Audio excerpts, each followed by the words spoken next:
table. But first of all, I would like to give the floor to Honorable Sikyong Penpa Tsering. So, Penpa, the floor is yours. Thank you, Senator Gatolin. Today morning, we had a very interesting and emotional session. In fact, I became quite emotional after Speaker Pelosi spoke about her relationship with Tibet over the last 35 years. She has been very, very supportive. Her support has been very consistent. And as Richard Gay said, it's coming from the heart. And Richard also has been very much involved. Even when I was the representative of His Holiness Dalai Lama in Washington, D.C., he always used to come up to lobby with us, both in the House and the Senate. And after I assumed the role of the Sikyong also, he was always there. During my last visit in April, he was also with us, working with us along shoulder to shoulder at the Hill. And Damon Wilson's speech. And just for your information, I was very impressed by my speaker's speech also, Kempo Sanam Tembe, because we worked together and he studied English on his own. Yeah, so that was very impressive. So as we were designing the program, along with the Speaker and Deputy Speaker of the House, this time round, we decided not to focus on the issues inside Tibet because that's mostly in the background notes that has been prepared for you. Instead, we decided to look at how we can keep the action moving in terms of the session that we had already this morning when Jim McGovern spoke on the initiatives taken by the United States government and how other like-minded countries can adopt similar actions in their parliaments. This is, for us, a very important topic, and considering the Ukraine situation and the evolving dynamism in world politics, it does make a lot of sense to see how the world community looks at China under the new perspectives. And it is going to be very important for us to watch out in the next few months as to how things evolve and China's role in this whole dynamism of global politics and what new global order might shape up and what opportunities might be there for Tibet or Uyghurs and Mongolians and Hong Kongers and even our friends in Taiwan. So we will have to watch the developments very closely and see how we can leverage our issues with the new developments. And now, since we finished that session already with Jim McGovern's presentation this morning and the very active involvement by other parliamentarians, even I was very much moved and encouraged to see that many other parliamentarians are looking at ways to see how things can be moved in terms of legislation or resolution in their respective parliaments. And this is something that we have to keep it going. We can't just have one conference and then wait for the next conference to happen. This has to be a continuous involvement of parliaments to parliaments relationship and how best practices can be shared and how we can network together, because the one very reason for having this World Parliamentarians Convention on Tibet is also to create as our speaker mentioned this morning, to create a common platform for all those who are supportive of on resolving the Sino-Tibet conflict to come together. So that session we finished, and I'm quite happy with the involvement of other honorable members of parliament from different countries in expressing their interest in how they can leverage and take the movement forward in their national parliaments. And in this convention, we also decided to keep another session on the changing narratives on Tibet. The fact is, China's propaganda is so strong and pervasive, and not many people in this world have the time to read Tibet's history. So, to gain leverage for the middle way approach, for the world to understand that Tibet was an independent country, and that His Holiness the Dalai Lama decided to step down from independence to middle way. Because of China's propaganda, many people believe that Tibet has been a part of China since time immemorial, as China says today. But unfortunately, that is not the truth. And tomorrow morning, as Jim mentioned, the Congressional Executive Commission on China for the first time will hold a hearing in the Congress with the testimonies of researchers and historians who are present, two of whom are present here.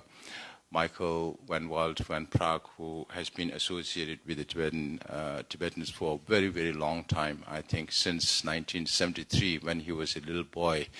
And then after he finished his international law, he has been associated with us over the years. And with all those collective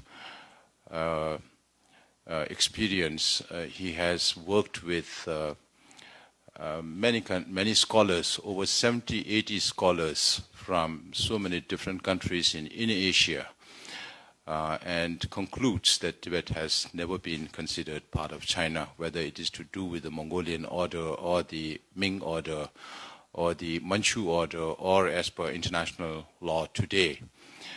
And then we also have Professor Lau with us here from San Diego, who has done, he has always faced this question as to whether Tibet is part of China or not.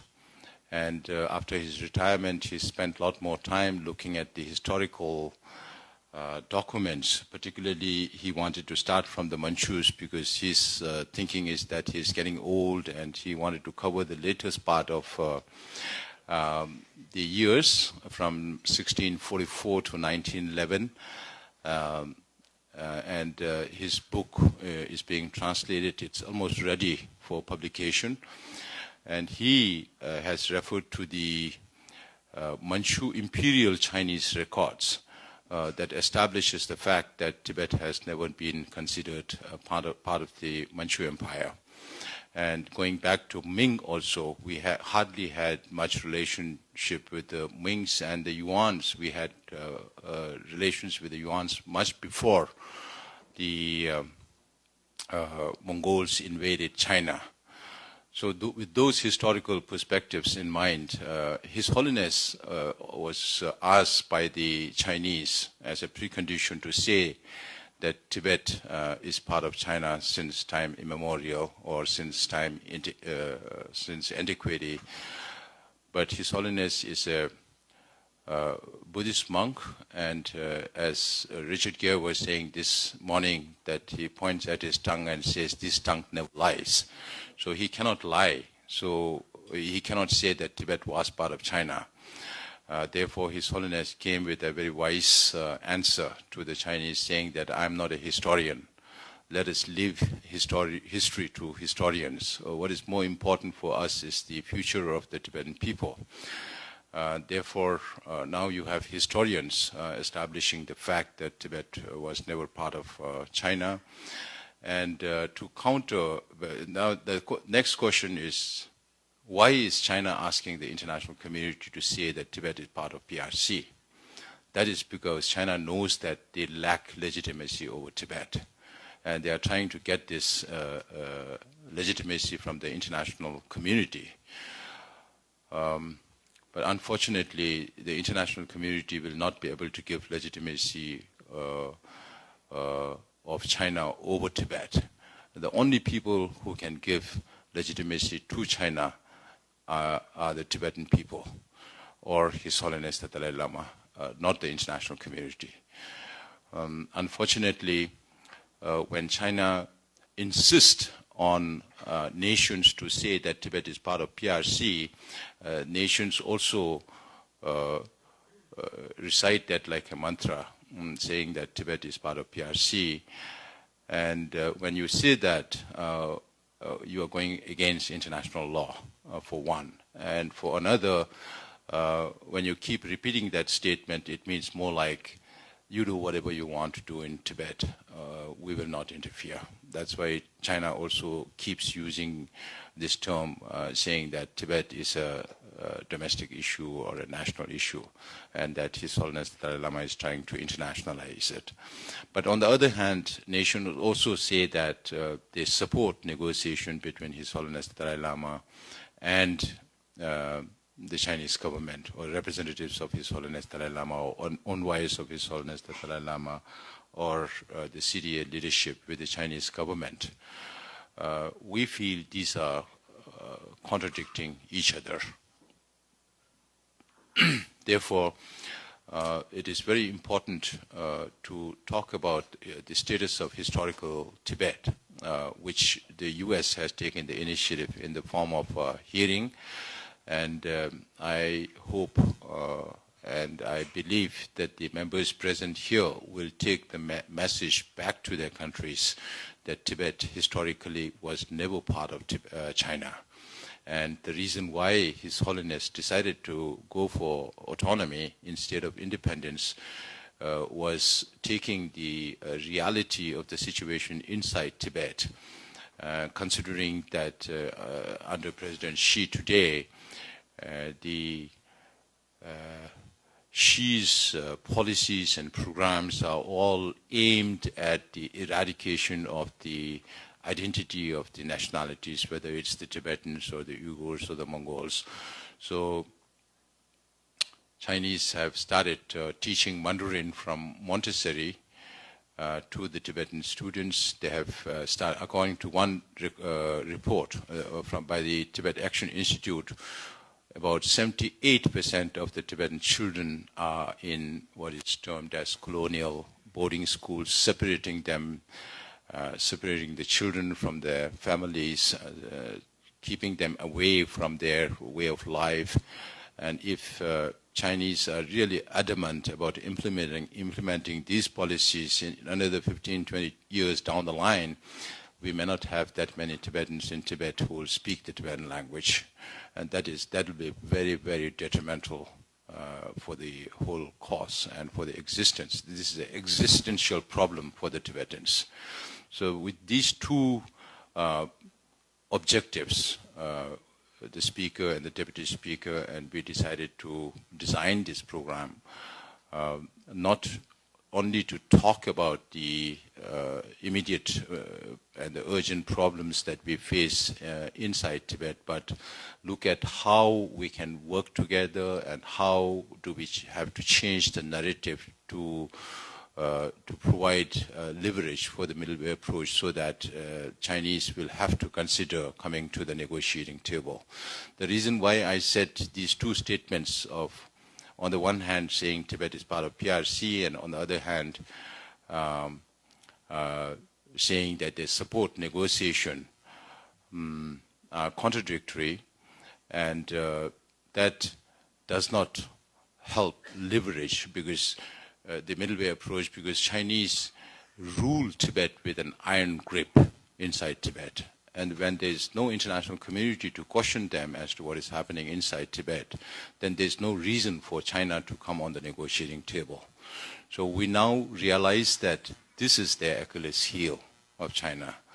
The question that concerns the legitimacy of China over Tibet is China's weakness, and that is where we need to strike. That is why we feel it's important to change the narrative on Tibet. Then there are also other issues in this program talking about Tibet's environment, which is not only important to the Tibetans, but the whole region and maybe for the whole world, because we call ourselves the land, heavenly abode, land surrounded by snow mountain ranges.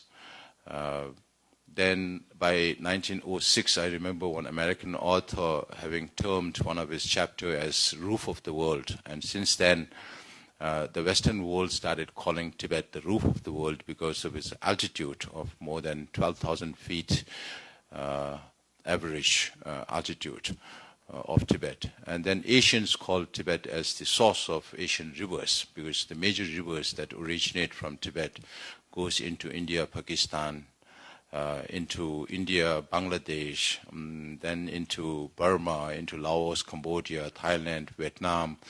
And the two major rivers in China also originate from Tibet. So there are serious issues about water security in the years to come. We have been saying that we are political refugees today, but there may be many more environmental refugees in the future. Now, it's estimated that about 1.8 billion people, because these are the most densely populated areas in the world, some estimate that 1.8 million people in this world either directly or indirectly depend on a river that originates from Tibet. So this is of importance not only to the Tibetans, but the whole neighboring downstream countries.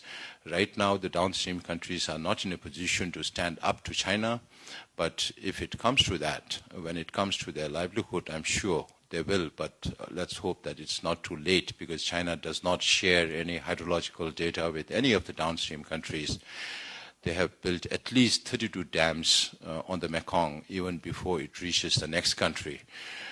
There are major programs on the Brahmaputra at the bend where they are talking about a dam twice the size of Three Gorges Dam, which is the biggest in the world. And the Himalayas are a seismic zone, very prone to earthquakes. Just recently we had another earthquake in Tibet. So you can imagine the implication of Tibet's fragile environment over the whole region. Then in this convention, we also have our friends from Uyghur. Dolkun Isa is here. We have had a very long relationship. Uyghurs are our neighbors, our friends. I always ask our international friends not to use the word Xinjiang also. Xinjiang is the word given by China to the Uyghurs, Uyghur people. It's better to call them Uyghur people or East Turkestanis, because for Tibet they say Xizang. I was told that Chinese government tried to use Xizang for about 3 weeks, and then they realized that nobody understands what Xizang is, so they went back to Tibet. So I think if the international community does not use the words that China uses, even when you look at the Google map, if I look at the Google map, I won't be able to identify areas inside Tibet which are now Chinese names. So we have to desist. But these are also part of the signification of Tibet and other national regions inside China, even though these are small matters, but it does matter a lot in terms of avoiding or deflecting China's signification of all the nationalities in Tibet and in China.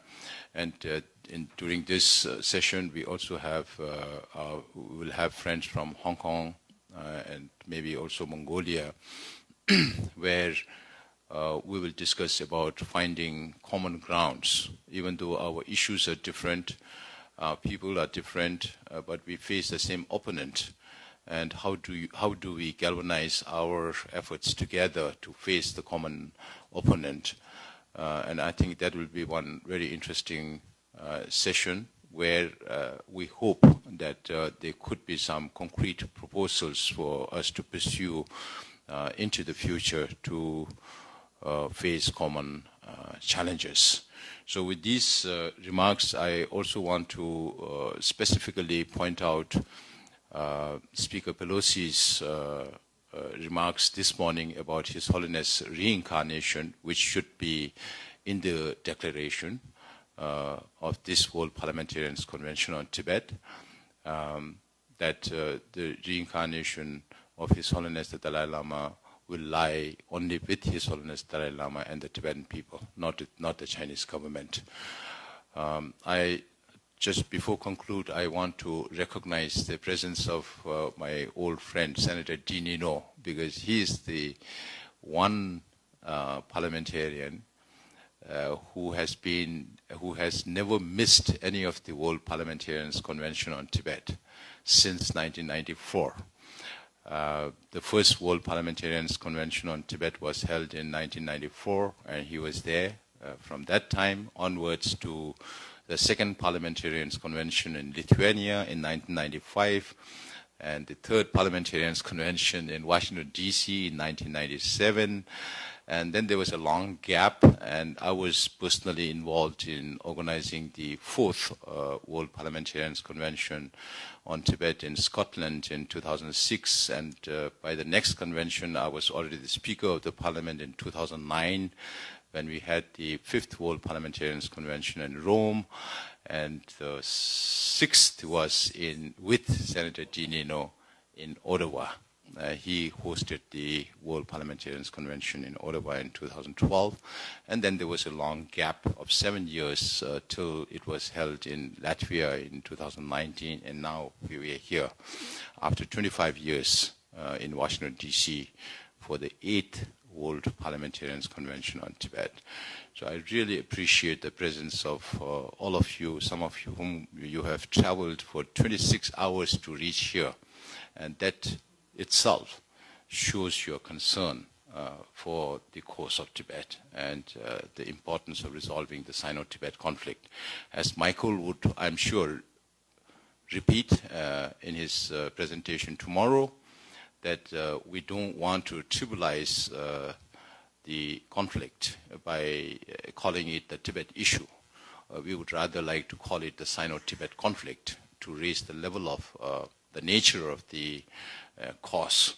So we have to be, I would urge you to be more careful about the semantics also, because semantics also matter a lot when it comes to political issues. So thank you very much again for your presence. I won't be speaking anymore till the end of this conference is over. But I would like to seek very dynamic involvement from every one of you. And when you go back to your countries, I hope you will go back with more concrete ideas about what you need to do in your own national parliaments. Thank you so much.